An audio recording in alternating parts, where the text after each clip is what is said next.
Shalom Aleichem.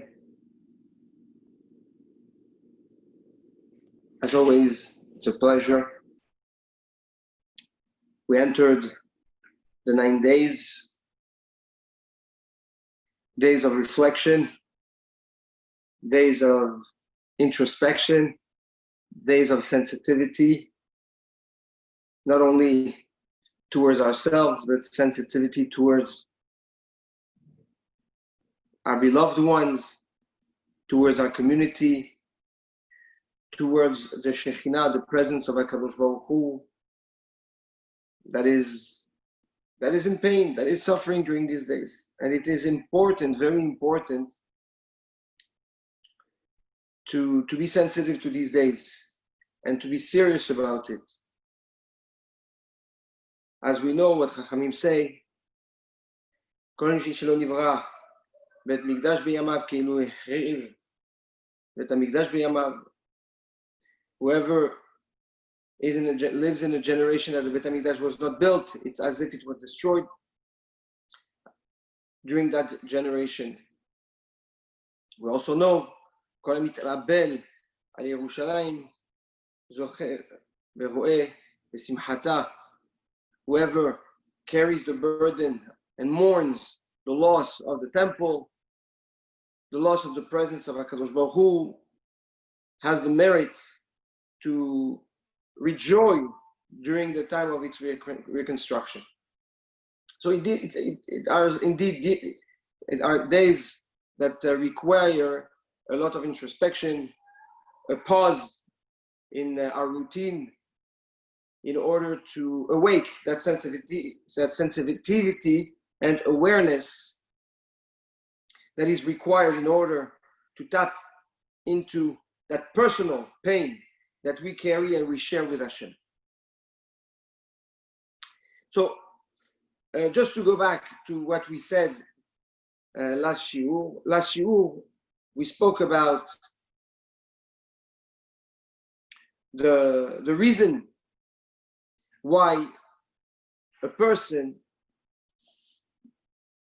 makes the mistake to turn a trait that Hashem gives everyone, which is a self-confidence, right?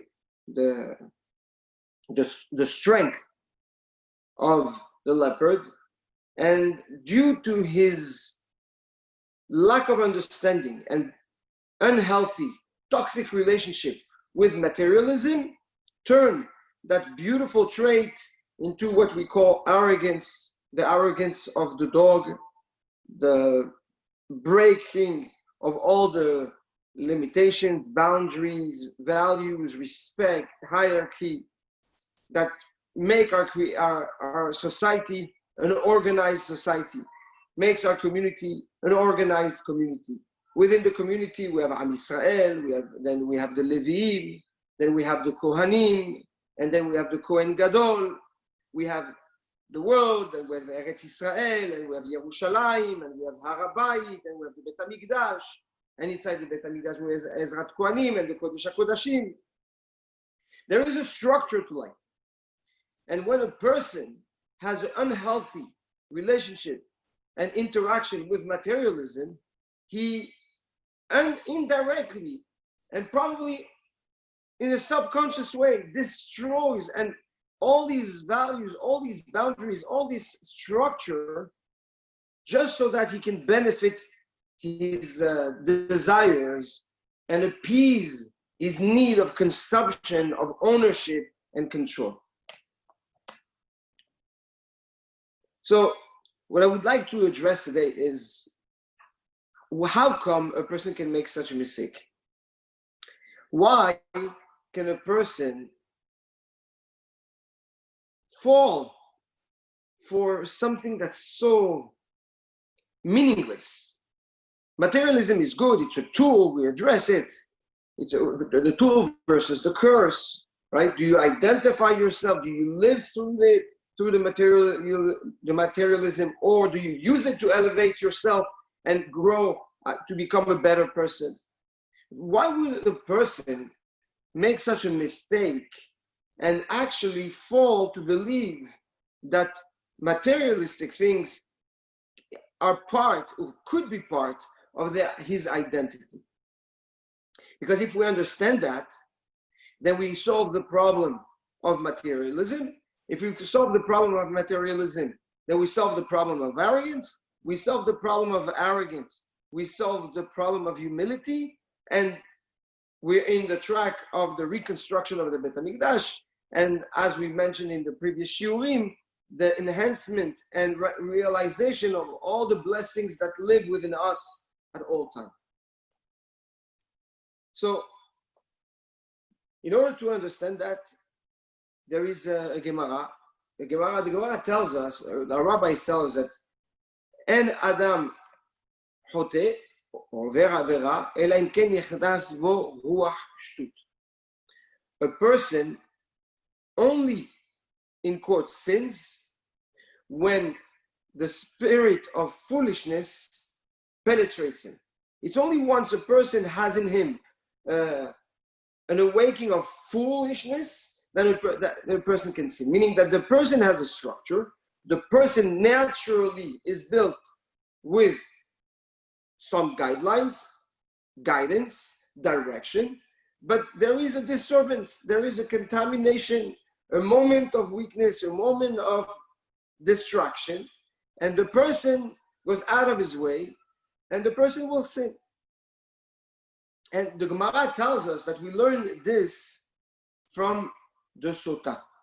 The Sota, we know, is the lady that is accused by her husband to maybe have cheated on him, and then the lady used to go to the Beit HaMikdash, and the Kohen used to take holy water, and Afar used to take dust, the earth from the Mishkan, from the Beit HaMikdash, and mix it and give it to the lady to drink, put the name of Hashem in it, and if the lady did not sin and did not cheat on her husband, then she was blessed with all the blessings of the Torah, and had beautiful babies, smart babies, as beautiful and as powerful and as prestigious as Avraham Avinu. And what I would like to emphasize on in this Gemara are two things. First of all, the root of all sins is what, according to our rabbis, is an outside influence that comes and contaminates the clarity of a person. Which means that by default, we have in us structure. We have in us a direction. But we allow ourselves to be exposed to distractions, to not so good things, and these things eventually awaken us a feeling of foolishness, which leads to the sin and to the mistake, and then we are in a snowball effect. What's interesting is the reasoning behind it. And this is what the Gemara learned from the Sota. Why did the Chachamim have to go and learn from the Sota the root, right? The root of all sin. There's many averot, there's many sins in the Torah. Why specifically the Sota? Our rabbis teach us it's because of the process of the Kohen Gadol. The fact that the Kohen Gadol uses earth from the Beit HaMikdash. And our rabbis explain. Man, by nature, is made of earth. The Torah tells us that Hashem took a little bit of the earth from all four corners of the world, mixed it together, and with that earth made man. And where was man created? The Rambam in the Bet HaBechira tells us that Adam HaRishon was created exactly where the Kodesh HaKodashim is. This is where God took the earth and formed the body and blew into the nose of Adam HaRishon and gave him life. Which means that the structure and the element of man and his ability to connect to nature is through the earth that God took in order to make Adam HaRishon. And our rabbis teach us that for this specific reason, a person has now a tendency to be attached, to be motivated, or to be incentivized to connect to earthly things. Earthly things, materialism, things that are from this world. Food, intimacy, all types of different pleasures. For that specific reason, because the nature of man comes from the earth, comes from the afar. However, when a person wants to know if he is on the right path, he's doing the right things, he's on the shita, right? He's on the proper rails. Our rabbis tell us, well, it's only when the person connects to the kedusha, to the holiness that was in the Bet HaMikdash, right? In the Kodesh HaKodashim, in that earth. So we have a new layer. We have a new layer to our essence. We have this earthy, natural, materialistic side of our essence, which by default allows us to connect and to be dependent on materialistic things. However, HaKadosh Baruch Hu did not just take earth from anywhere and didn't mold Adam HaRishon on the earth anywhere. He did it in the Kodesh HaKodashim to tell us that that earth has to always be connected to morality, to spirituality, to a higher purpose, to service men as a vector of growth and a tool. So when, God forbid, a lady is accused by her husband, our Torah tells us something fantastic. The Torah tells us, well, if that lady is accused of sin, the chet, our Chachamim say, is referred to tiste, stia. Stia is a distortion, like a derivation from the path. It's someone that goes out of its way, changes the course of his path, changes the course of its structure. So when there is such an accusation, what the Kohanim used to do is give that lady of that earth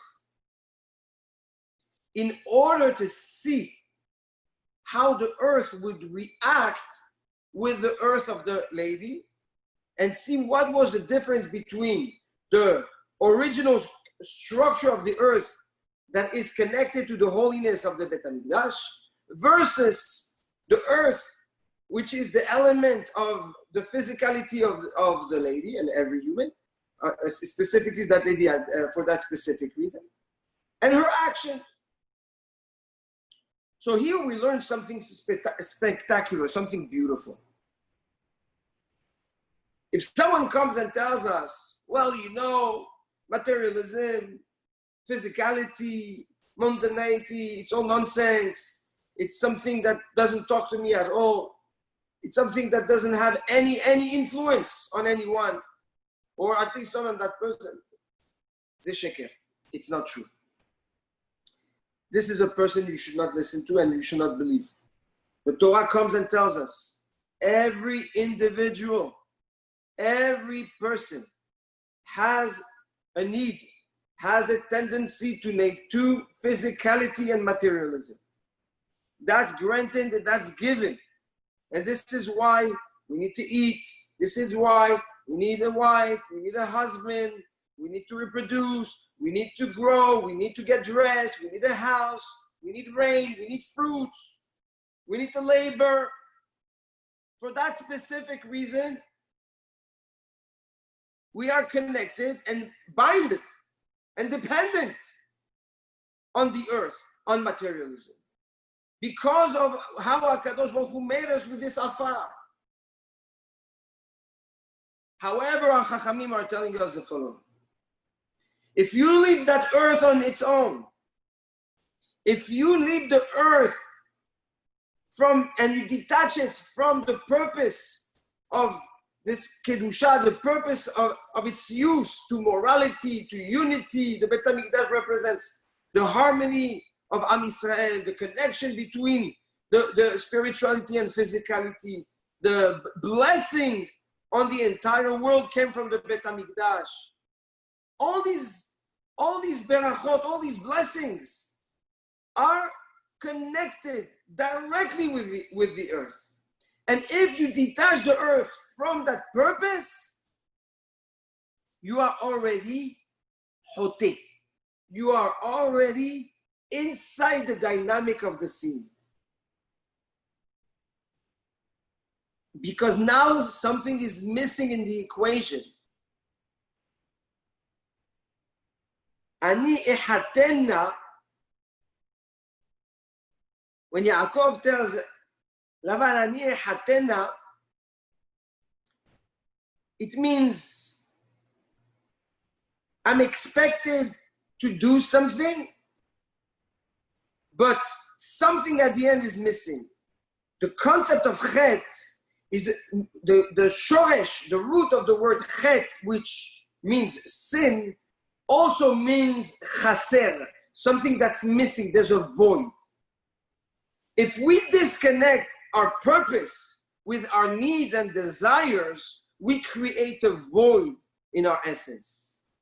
That void is in itself a sin. And the reason the Maharal teaches us of all confusion, of all sins. This is the Gemara in Masechet Sotah. This is when a person now is left to total dependence of materialism. At that point, the person sees the afar as his essence, sees the earth as his person, as his reality. So, obviously, all he can connect with is things that are earthy, things that are materialistic. And in order to survive, in order to exist, he needs to make sure that he has more of that earth. So a person that's materialistic, a person that identifies himself through materialism, thinks that this is what makes the person, is a person that left the purpose of growth, the purpose of truth from his essence. He forgot, he detached himself from a structure, from a direction, from the original creation of man that was earth and spirituality together. So if we want to know where we stand spiritually, a good exercise is to try and see how dependent we are from materialism. How much do I need this to exist? And this will tell us if we are connected to our spirituality, if we are having that original mix from Hashem, which is earth and the kedusha of the Kodesh HaKodashim or not. And this brings us to understand something also beautiful. The Maharal teaches us that when a person does something good, Gemilut Chasadim, does an act of kindness, the type of act of kindness we discussed in last year, not the one that's basic, the one that takes a person out of his comfort zone. Says the Maharal, when the person does such an action, he elevates himself from the mundanity of the world, from a world of ends, of things that end, that finish, that have no perpetual continuation. And now that person enters into a world of kiyum, into a world of perpetuality. Now his actions no longer have an end. The actions of the person start, and that ruach, that spirit, that energy just keeps on going and going and going forever. A kind act that from a person that goes out of his comfort zone. And says the Maharal, when a person is imprisoned in his own physicality, in his own need of materialism, and doesn't have the ability to connect, to elevate to a dynamic of actions that are perpetual, that are repetitive, that are nitzchi forever, the person enters a world of what is called the world of tzimtzum, the world of distress, of stress, of narrowness, a world where everything has to start but it ends, and because it ends, you have to start again. Tzimtzum, stress, tense.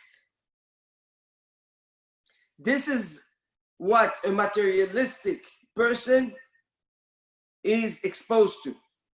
Somebody that identifies himself and lives through materialism because he lost along the way the importance of the purpose to the physicality. This person is always starting, ending, up, down, up, down, up, down. It's never enough. It's never satisfying. It's never uplifting. The person is never really happy. The person never feels at ease. It's like a car that's stalling every few meters. Drive, stop, drive, stop. This is the life of a person that has no purpose, that has no structure. The reason why we have this earth is in order to allow the spirituality to elevate. We have to give a purpose to our body, a purpose to our life, a purpose to our actions. If we have the purpose, if we have structure, at such a basic level, just why am I doing what I'm doing? Is there a higher purpose to what I'm thinking? Is there a higher purpose to what I'm saying? Is there a higher purpose to what I want to accomplish? The answer is yes. Baruch haba, mazal tov, bracha ve'atzlacha, beautiful. But if it's only to satisfy my needs, my selfishness, my ego, my desire of consuming, then oy vavoy lanu. Then we enter in that disturbing dynamic. And the Maharal explains that the difference between there is a perpetual action versus a narrow, limited in time and in energy action, it's exactly the difference there is between emet and sheker.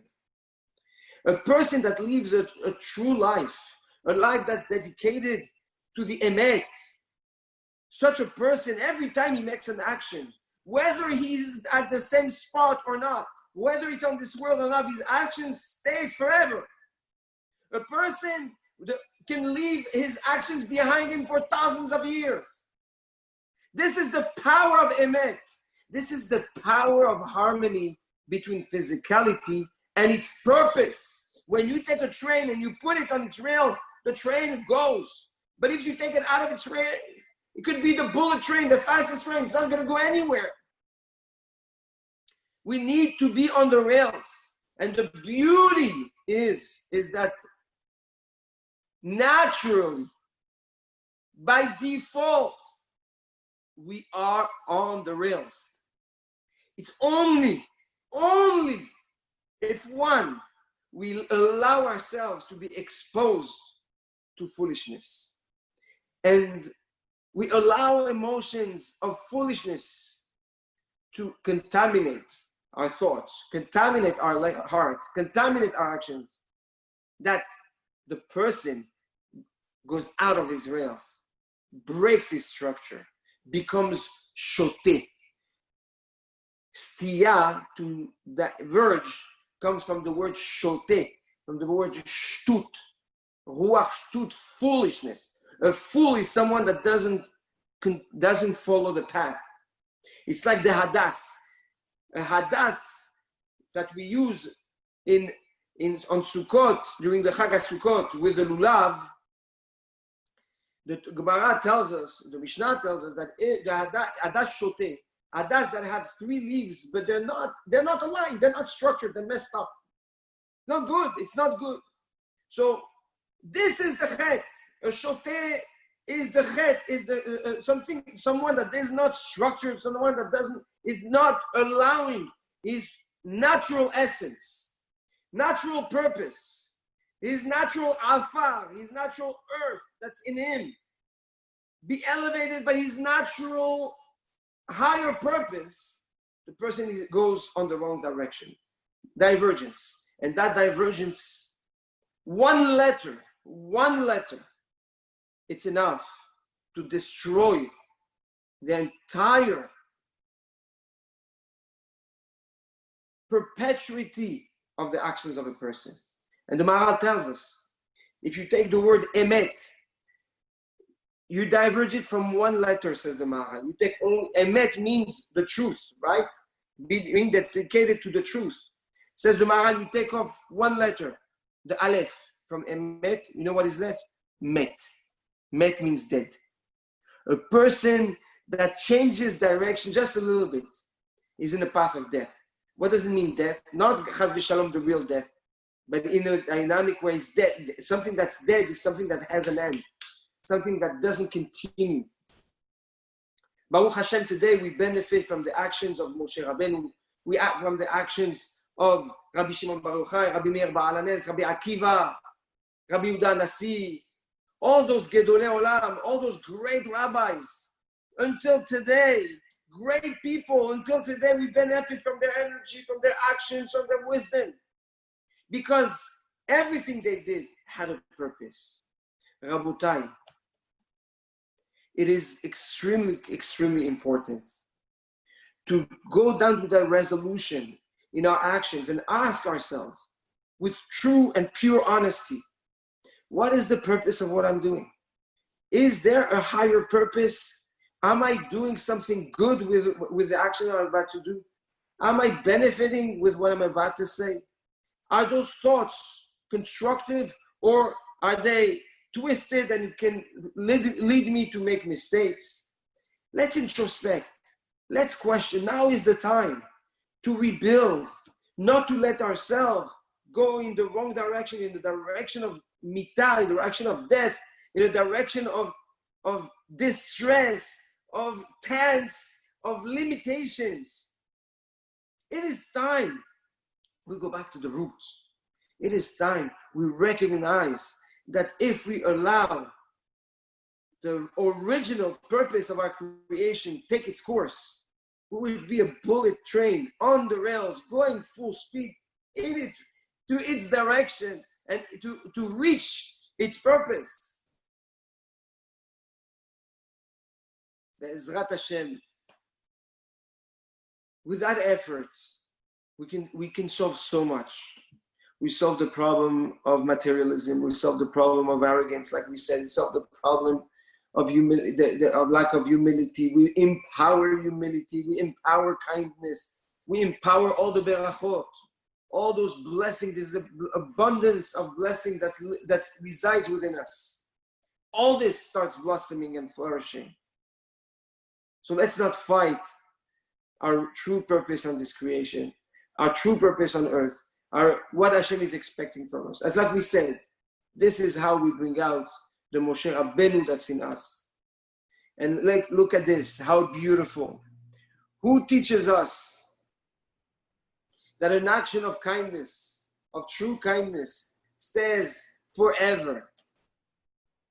Bitya that saves Moshe Rabbeinu. We know that Moshe Rabbeinu had many names. And our rabbis tell us, but Hashem decided to use only Moshe to respect the action of Bitya when she went and saved Moshe from the Nile. She could have just turned an eye. She could have just asked for that baby to be killed. But no, she went, she saved that baby. Hashem himself gives her the credit. From that time until today, we are all called Moshe. We all have this Moshe that's in us, like the Arizal say. One action of kindness, of true kindness, what it did. So we need to choose it. If we want the life of death or the life of eternity. It's all in our hands to decide and choose. We choose life. We choose eternity. We choose power. We choose growth. Be'ezrat Hashem. So I want to wish you all Shabbat Shalom Mevorach. May we be zocheh benechamat Zion. B'meira b'yameinu. May HaKadosh Baruch Hu forgive us and rebuild the Bet HaMikdash with mercy and not distress and not pain, with kindness and love. And may we take these days, these real days of potential growth seriously, so that Hashem can be proud of us and say, it's enough. I am so proud of you. I want to be close to you. And now is the time to come and reveal myself. Once again, Shabbat Shalom. And I wish you all a meaningful fast of Tisha B'Av and a meaningful Shavua Shechalbo. Shabbat Shalom U'Mevorach. I love you all tremendously.